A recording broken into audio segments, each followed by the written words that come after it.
Tengo el gusto de saludar a Hernán Villatoro Barrios. Él es el candidato, como le decía, por el Partido del Trabajo a la presidencia municipal por Benito Juárez, además de ser un hombre emblemático para el PT debido a que ha sido dirigente desde hace mucho tiempo en este organismo político. Hernán, ¿cómo estamos? Muy buenos días. Buenos días, Fausto Adrián.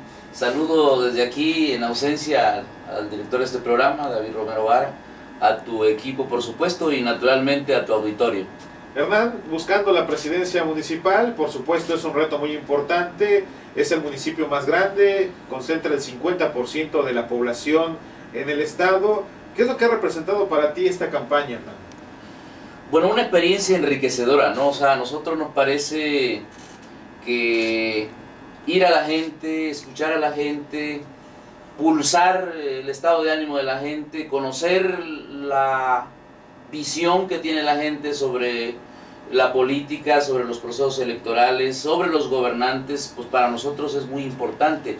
Y te diré que es una tarea también como mística, una tarea como de un apostolado el llevar nuestros puntos de vista. A nosotros nos parece que lo que pudimos haber ya logrado es decirle a la gente que lo peor que le pudo haber pasado a este país, incluyendo Quintana Roo, por supuesto, y Benito Juárez, la tragedia que nosotros padecemos es que desde el 82 para acá se abandonó la política industrial, se abandonó el campo y se empezó a privatizar todo. O sea, nos deshicimos de las industrias estratégicas, de las ramas estratégicas que pertenecían al Estado y que le habían dado un éxito económico a México desde 1934, en el periodo de Lázaro Cárdenas, hasta 1982. Y de ahí se desprende que no hemos crecido económicamente más que el 2.3% en 34 años. De ahí se desprende, por supuesto, que la redistribución del ingreso se haya concentrado en unas pocas manos y haya crecido inmensamente la masa de pobres. Y se desprende también que hayamos perdido soberanía política e independencia económica. A partir de ahí nosotros estamos haciendo la siguiente campaña en Quintana Roo y en Benito Juárez. Nosotros pensamos que necesitamos gobernantes que se comprometan con la gente. Ahorita, por ejemplo, hay un conflicto de trabajadores en Turicum. Turicum, así es. Y desde las 3 de la mañana los compañeros están ahí y nadie ha llegado. Yo creo que mínimo debió haber llegado ya el gobierno municipal, para servir de enlace, ya sea con los dirigentes, ya sea con la Secretaría del Trabajo, ya sea con la empresa, ya sea con el gobierno del Estado, ya sea con quien sea el responsable. Pareciera ser que lo que intentan es desgastar el movimiento, intimidar al movimiento, azuzar a la opinión pública para que se le vaya encima a los compañeros trabajadores del volante, que a nosotros nos parece que esa política no es nueva. Yo comentaba con mis compañeros que de los sexenios de 2000 al 2012, por ejemplo, se han dado casos que no ocurrieron ni en la época de Porfirio Díaz. ¿Cómo cuáles? Te pongo un ejemplo emblemático. Felipe Calderón despidió 44,000 familias del Sindicato Mexicano de Electricistas. Eso es una barbaridad. Ahorita, en este momento, Aurelio Nuño, el secretario de Educación, está anunciando, y hasta lo hace con cierto dejo de orgullo, más de 3,000 maestros lanzados a la calle. Bueno, pero es que lo hace también en base a una ley que existe. Sí, pero es una ley que a nosotros nos parece que se hizo sin consultar al sector, sin consultar a los expertos, sin consultar a los padres de familia, a los maestros. Ese tema a nosotros nos parece que no debe ocurrir en el espacio mínimo que es el municipio. El municipio debe tener una autoridad que se preocupe y se ocupe en atender las necesidades de su municipio. En este caso, Benito Juárez, digo yo, ha tenido 17 presidentes municipales. Y en ese proceso de 42 años que lleva nuestro querido estado de ser libre y soberano, entre comillas, porque cada día perdemos más soberanía respecto al centro, se ha privatizado todo, Fausto Adrián. Se ha privatizado el transporte, se ha privatizado el agua, se ha privatizado la basura, se han privatizado las playas, la educación, la salud. Este mensaje lo llevamos de manera muy puntual a la ciudadanía y le decimos: queremos gobernantes que defiendan la Constitución en su artículo 115. ¿Qué dice el artículo 115? Que los ayuntamientos son los facultados para atender y resolver las necesidades que tenga en todo tipo de materia la población. Claro. Y eso no ocurre. Entonces nosotros lo que decimos, ¿qué es lo que ha ocurrido? La corrupción, la opacidad, el saqueo, y a nosotros nos parece que ya la sociedad está harta. Yo pienso y además que... tú eres un hombre de experiencia, has estado en el Cabildo, sabes cómo se manejan las cosas. No he estado en el Cabildo, no he sido regidor, he sido diputado 2 veces y ahorita estoy en la 14ª legislatura. Y ahí te quiero decir que desde el 2008, que estuve al 2011, jamás se ha aprobado una ley que endeude al Estado, que endeude al municipio. Ni siquiera he aprobado las cuentas públicas de gobernantes corruptos. No lo he hecho. No aprobé la ley educativa porque no es una ley educativa, es una ley laboral punitiva como se está demostrando ahorita en este momento. Si no, imagínate cómo te explicas que maestros de 28 estados estén movilizándose en contra de esa reforma que no tiene una concepción filosófica, una concepción pedagógica, una concepción epistemológica que tome en cuenta la cultura diversa que es nuestro país. Aquí mismo en Quintana Roo no tenemos una ley educativa. Digamos que siguen como partido del trabajo, como un partido de izquierda, manteniendo su perfil, sus ideales, que a veces resulta tan complicado poderlos tener. Es complicado porque tiene un alto costo, porque nos enfrentamos a intereses muy poderosos. Aquí, por ejemplo, nosotros decimos, a ver, ¿quiénes son los candidatos que están contendiendo para llegar al ayuntamiento de Benito Juárez? En el PRI Verde Panal, pues hay un joven sin experiencia que atrás habrá intereses que a nosotros nos parecen que no son del pueblo. En el caso de la alianza PAN-PRD, pues hay alguien que ya estuvo y que demostró no solo su incapacidad, sino su actitud de saquear. Entró como un ciudadano medio, un maestro universitario con un bolsito viejo y salió forrado de dinero. Entonces, ¿qué quiere decir eso? Si el salario del presidente municipal es un salario medio, es un salario, a mí me parece, mediano, que no da para lo que se ha hecho, ¿no? Entonces... no es un salario mediano, déjame te digo, reciben más de 100,000 pesos, alrededor de 100,000 pesos, pero tampoco es para que se hagan millonarios, por supuesto. Precisamente si se tiene ese salario, razón de más para servir mejor a la ciudadanía. Claro. Y por ejemplo, nosotros decimos, hay ahí otros que también ya fueron y que realmente a mí me parece que no le han cumplido a la ciudad, le han quedado de ver a Benito Juárez. Por eso nosotros decimos, el gobierno municipal del Partido del Trabajo, el gobierno municipal de Hernán Villatoro, será un gobierno aliado de los trabajadores, del transporte, de la salud, de la educación, de los intelectuales, de los artistas, de los escritores. Necesitamos incorporar a este segmento de la población a la gobernabilidad, porque necesitamos un gobierno inteligente. A los universitarios, seremos aliados de los trabajadores de la industria turística, de los asentamientos irregulares que tantas promesas han recibido de atendérseles y jamás se les ha cumplido. Ahí hay 300,000 ciudadanos potencialmente votantes que se los están disputando con despensas y demás baratijas. Nosotros les ofrecemos dar el poder para poder resolver sus problemas fundamentales, que son, además de la regularización de la tenencia de la tierra, los servicios públicos que son fundamentales, ¿no? Oye, Hernán, estamos viviendo un proceso electoral, se disputa gubernatura, presidencias municipales, diputaciones.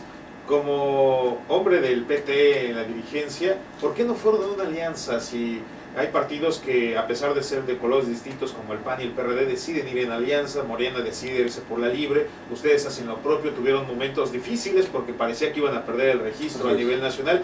¿Cómo es que toman la decisión de que nosotros nos vamos como un partido por sí solo para seguir buscando el voto?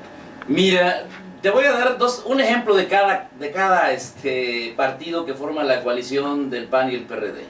¿Cómo vamos con el PRD, quien encabezó la reforma fiscal, que ha eliminado a millones de micros, pequeñas y medianas industrias, que ha servido para debilitar al capital productivo?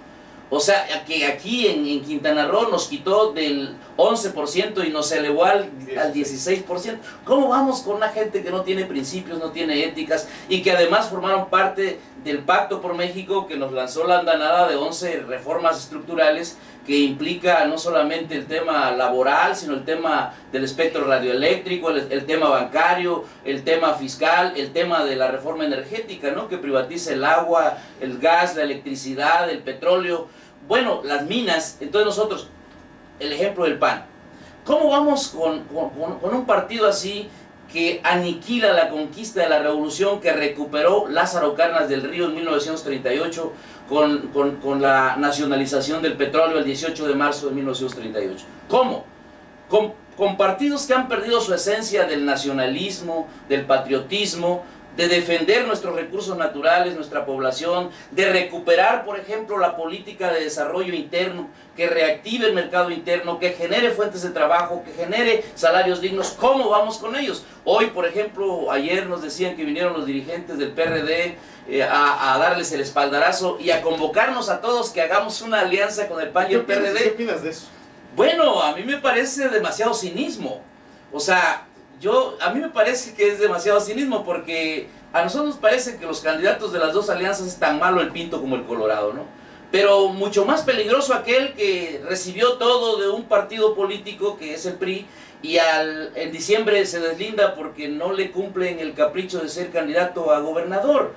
¿Y con qué visión, con qué cosmovisión, con qué filosofía, con qué matriz ideológica, con qué proyecto va a gobernar? Pues con los intereses de su hermano que está en la Secretaría de Energía, ¿no? Pedro Joaquín Codwell, que a nosotros nos parece que ha sido un excelente operador para entregar la soberanía política y económica del país. Entonces el Partido del Trabajo es directo, es franco, se enfrenta frontalmente, ¿verdad?, a la realidad que ve el país, la analiza, la diagnostica, la pronostica y lanza un llamamiento, ¿verdad?, a nivel nacional de que construyamos un nuevo proyecto de nación. En el caso de Benito Juárez, yo creo que es importante que Benito Juárez sea gobernado por alguien que cuide la naturaleza, por alguien que cuide la ecología, por alguien que no nada más apoye al Cancún rico de allá de la zona hotelera, sino también se preocupe por el Cancún olvidado, marginado de las regiones y de los asentamientos irregulares. Insisto, no creo que pueda haber un gobernante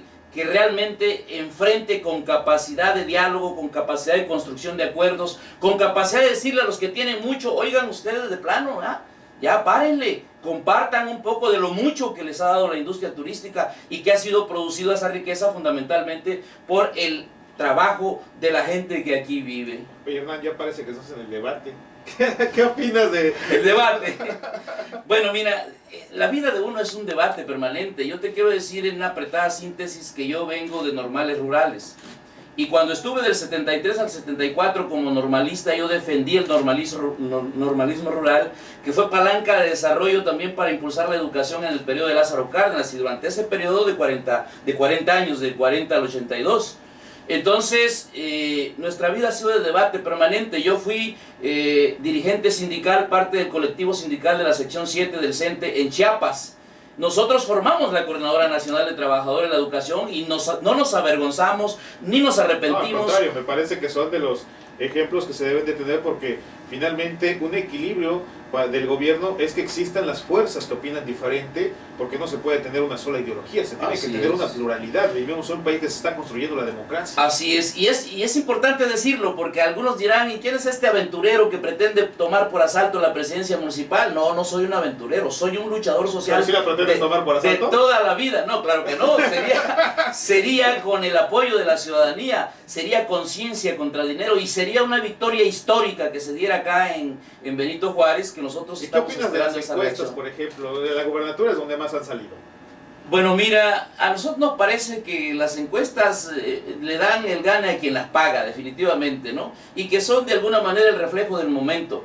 Yo entiendo que debe generarse un ambiente de amplia participación, porque ya ves que tenemos el 35-40% de participación y un ausentismo del 65-70%. De cada 100 quintanarroenses nada participan 35-40. Sé que es muy lamentable. Es muy lamentable, y eso yo creo que no debe seguir, no debe continuar. Nosotros convocamos a los jóvenes que no han votado, a los jóvenes que ya votan, a que participen activamente en este proceso electoral y los subsiguientes, porque nosotros decimos lo siguiente, Fausto Adrián: es importante que nuestra memoria histórica funcione, porque nos derrotaron en la Revolución de Independencia, porque mataron a nuestros mártires, nos derrotaron en la Reforma, porque nos tomaron por asalto, ahora sí, con un golpe de Estado en el plan de Tuxtepec encabezado por Porfirio Díaz. Nos mataron a nuestros revolucionarios en 1910, Zapata, Villa, Magón, que murió en las mazmorras de Estados Unidos.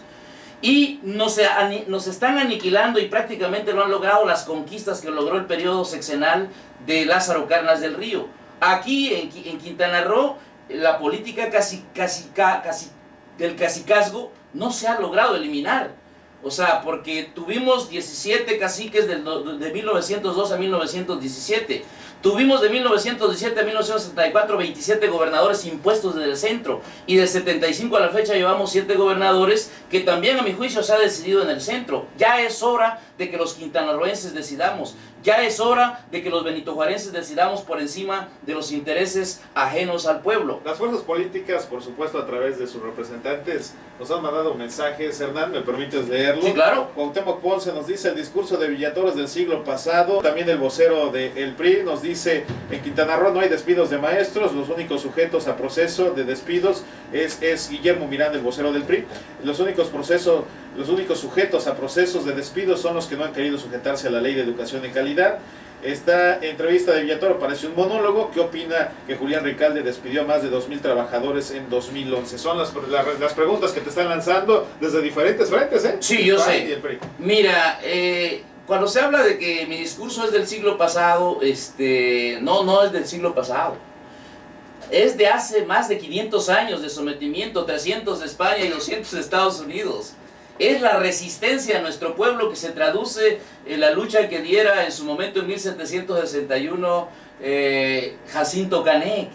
Es la resistencia que dieron en 1847 los de la Guerra Social Maya, Cecilio Chi y compañía. O sea, es la resistencia que estamos librando desde hace 42 años aquí por acabar con las oligarquías que se han saqueado las selvas en Quintana Roo y han saqueado los recursos que generan las divisas del turismo. Ahora, a mí sí me parece que sería bueno que diéramos el debate, pero en razón del debate de ideas. Y sería bueno que con quienes nos cuestionan confrontáramos trayectorias personales, para que así viéramos quién efectivamente ha defendido los intereses de los mexicanos, de los quintanarroenses y de los benitojuarenses. Nosotros no votamos ni replicamos aquí ninguna de las 11 reformas estructurales. Los senadores del PRI de 2012 y los diputados federales del PRI del 2012 al 2015 aprobaron todas las reformas estructurales que tienen a nuestro país postrado en el desempleo, en el abandono, con 60 millones de extremadamente pobres, 11.5 millones de extremadamente pobres y además 8 millones de jóvenes que ni estudian ni trabajan. Entonces yo invito a un debate de ideas, de argumentos, de pronósticos. No, y además muy sano, porque así la gente sabe, como dice, ¿no? De qué lado más la iguana, como dicen popularmente. Aparte, ¿no?, de eso, Fausto, aquí en hombres. Quintana Roo hay 32 maestros cesados por el tema de oponerse a la reforma educativa. Lo que pasa es que hay opacidad y no se dice. Pero hay 32 familias afectadas y los dirigentes sindicales charros de la sección 25 no han hecho nada. Y la Secretaría de Educación Pública no ha hecho nada. Entonces a mí sí me parece que al magisterio lo tienen como postrado, amenazado, como una pistola acá en la cabeza, ¿no? Hoy mismo el secretario Nuño dijo: van a la calle más de 3,000 y van más si se resisten, porque la ley no se negocia. Pero esa es la ley del garrote. Pero me parece que así es. Pero esa es la ley del garrote, Fausto. ¿La ley se negocia? La ley se negocia, sí se negocia, porque la ley debe responder a una realidad concreta. ¿Y de qué sirve entonces tener una ley? Pues el tema es de que si la ley se hace con el consenso de la sociedad, entonces a mí me parece que la ley debe respetarse y aplicarse. Pero si te imponen una ley y es injusta, creo que tu deber es oponerte a esa ley injusta.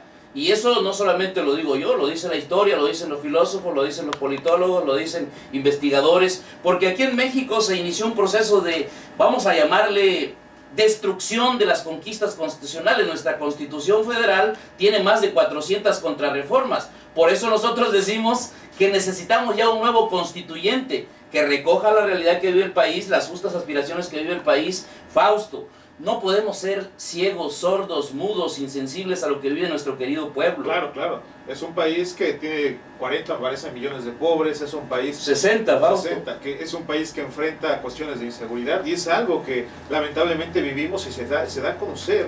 Y es algo que tampoco es un orgullo, por supuesto, es algo que se debe de trabajar entre todos los sectores para que vayan mejorando las condiciones. Estamos hablando de un país en donde hace un siglo el nivel educativo ni siquiera llegaba a la primaria. Hoy estamos viendo un nivel educativo que va creciendo y eso, ¿verdad?, permite que la gente tenga más capacidad de discernir, mayor capacidad de análisis y de mayor capacidad de decisión, hermano. Mira, nada más por último, porque me está insistiendo aquí Guillermo Miranda, Adelante. que dice que como vocero del PRI para aclarar a Villatoros que son el partido de la legalidad y que no se contratan encuestas ni de la difusión de las mismas.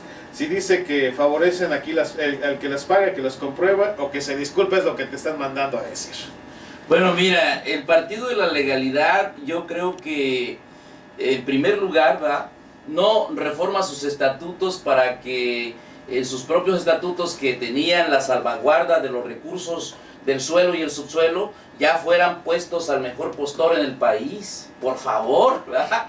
El partido de la legalidad no debiera de, a mi juicio, ¿verdad?, estar permitiendo que haya vacíos de legalidad en el país como Tamaulipas, Nuevo León, Zacatecas, en su caso Guerrero, Michoacán, Veracruz, donde tenemos al gobernador priista más autoritario de la historia de nuestro querido país. Entonces yo digo, ¿cómo disculparme a quienes han endeudado al Estado por 22,000 millones de pesos y que cada quintanarroense ya debe 16,000 pesos sin haberlo disfrutado, porque tenemos abandonado el campo quintanarroense? La educación está abandonada, si no, pregúntenle a los maestros. En realidad a mí sí me parece, pregunten a los padres de familia. La salud está abandonada, no hay infraestructura moderna, no hay médicos, no hay enfermeras, no hay medicamentos. O sea, el debate a mí me parece que sería bueno, inclusive, bastante bueno, que se viniera acá a la cabina y aquí debatimos. No, y además pues, tendría que ser con los que están buscando, ¿no? Lo sí, mismo que tú, claro, la presidencia sí, municipal. Claro, César Guzmán nos dice que se olvide del pasado y que diga qué va a ser en el presente, la historia, que la comparta con los estudiantes, es lo que nos dice César Guzmán. Mira, yo lo que creo es que se necesita hacer una revisión de las 14 legislaturas que han habido. Se necesita hacer una revisión de cuánto se ha enriquecido nuestra Constitución, porque nosotros tuvimos la fortuna de tener un constituyente en 1974 y pudo haber sido un marco jurídico legal constitucional muy avanzado, pero fue una copia de la Constitución Federal. Entonces yo sí creo que aquí necesitamos incorporar a expertos en derecho constitucional, a expertos en derecho electoral, en derecho laboral, en derecho, a mí me parece que agrario inclusive, ¿verdad?, porque hay una reforma agraria inconclusa aquí en Quintana Roo. Hay mucho por hacer. Mejor que los cuadros más preparados del PRI se aboquen a servir a la gente y no servirse de la gente, que es lo que han hecho en los ayuntamientos, en la legislatura y en las gubernaturas. Yo, sinceramente, lo que propongo para Benito Juárez es lo siguiente. Al llegar necesitamos legislar. ¿Qué necesitamos legislar? Reglamentos. Reglamentos que garanticen efectivamente que se le otorgue seguridad a la población. Reglamentos que efectivamente obliguen a la autoridad, por ley, efectivamente rendir cuentas del uso de los recursos públicos. A mí sí me parece que es necesario revisar todos los convenios que se tienen en el caso del transporte, por supuesto. Hoy mismo están denunciando los trabajadores que tienen un trato muy déspota y muy injusto. Bueno, que eso es una cuestión ya muy interna, ¿no?, de lo que es la empresa con los trabajadores. Pues sí, pero mira, el ayuntamiento es el principal el presidente municipal es el principal gestor de sus habitantes. Trátese de la esfera que se trate, ya sea del poder público o del poder privado. Porque gobernante que no se interesa en la conflictiva social... Bueno, ya es un tema, es que son temas distintos. Uno, lo que es el tema interno, pero ya cuando transgrede a terceros, que es la afectación de los usuarios que hoy no pueden tener un camión, así tiene la obligación de estar presente. Pero habría que escuchar a esos trabajadores. Sí, no, por supuesto, no, yo no digo que no los habría escuchen. que atenderlos, no hacer oídos sordos, que a mí me parece que no es una buena política. Entonces, nosotros... revisaríamos esos convenios, por supuesto, el tema de la basura, que a mí me parece que es un negocio redondo que ahí inició Julián Ricalde, por supuesto. Oye, pero ¿por qué siempre sale Julián Ricalde? ¿Es como que el villano de la película o qué? No, porque hizo un mal gobierno y se dijo que era de izquierda. O sea, la izquierda tiene que ser congruente, consecuente con sus principios, con su programa, con sus valores éticos. Y yo creo que en este caso no se vale, ¿verdad?, llegar al poder con una propuesta de transformación, y si sales con una situación de regresión en el municipio, porque acuérdate que ahí no hubo una explicación clara de 229 millones y 80 millones que la compañera Lorena Martínez, que era regidora en ese entonces, estuvo reclamando para que se transparentaran por el tema del subsemón. A ver, Hernán, mucho se dice siempre de este tipo de señalamientos, que existe un faltante de 229 millones y bla, bla, bla, y que la ciudadanía dice, yo quisiera tener cuentas claras. En caso de llegar a la presidencia municipal de Benito Juárez, Hernán Villatoro, ¿qué es lo que va a hacer? ¿Estaría revisando cuentas de cómo se maneja el dinero? Si hay un mal manejo de las finanzas. ¿A fondo? A fondo y con el consenso de la ciudadanía. Nosotros organizaríamos a la sociedad benitojuarense a través de los comités ciudadanos, que sean verdaderamente comités ciudadanos, para que desde ahí la ciudadanía opine, aporte para construir y fortalecer el plan de desarrollo municipal. Y claro, la gente que ha saqueado a Cancún debe pagar. Y esa investigación a fondo, ¿qué es lo que significa? Porque ya vimos la experiencia con un Juan Ignacio García Salvidea que se le acusó de desvío de recursos, de llevar un recurso a otro lado, que no lo aplicó para lo que era. Bueno, mira, yo pienso que hay ejemplos muy claros. Finlandia es un país nórdico de Europa, que por ejemplo la deuda privada de los banqueros querían que se volviera deuda pública, como aquí se hace, ¿no? No solamente con los banqueros, sí, claro, sino con las carreteras, etcétera. Entonces ahí la sociedad a través del gobierno lo que dijo era que la deuda privada la pagaran los privados. Claro. Y que, que además, si violaron la ley, que se fueran a la cárcel. Entonces, es lo que procede acá. Tenemos un marco jurídico legal constitucional que posibilita que se haga eso. Lo que pasa es que los gobernantes no tienen voluntad política y llegan a acuerdos en lo oscurito y a espaldas de la sociedad y en contra de los intereses de la sociedad. Eso no lo haría Hernán Villatoro Barrios. Nosotros, para terminar esta exposición, te diría, estamos invitando a la sociedad a que vote el 5 de junio por el Partido del Trabajo, por Hernán Villatoro, por Lorena Martínez en el distrito 2, por el compañero Raúl Chacón en el distrito 3, por la compañera Laura Ivette García Gamboa en el distrito 5, por la compañera Miroslava Andrea Reguera en el distrito 6, el compañero Gabriel Chavarría en el distrito 7 y la compañera Yasmín en el distrito 8. Creo que para poder también tener fuerza legal, para poder lograr transformar Benito Juárez, necesitamos una representación en el Congreso, porque el problema se resuelve allá en el Congreso. Y si no tenemos una representación allá que sea afín en términos de querer acabar con la impunidad, con la corrupción, con el saqueo, con la privatización de todo tipo de patrimonio municipal, pues allá se va a bloquear todo. Y ahí va todo expediente que enviemos allá va a seguir durmiendo el sueño de los justos. Entonces nosotros sí creemos que la gente debe salir a votar. Ya llegó la hora de que el pueblo sea gobierno en Benito Juárez, a través de Hernán Villatoro, su cabildo, y creemos que el Partido del Trabajo. Ahí está Hernán Villatoro, es candidato a la presidencia municipal de Benito Juárez. Te agradezco, Hernán. No, a ti, Fausto Adrián. Te iba a decir, te agradezco la entrevista, pero más bien parecía un debate.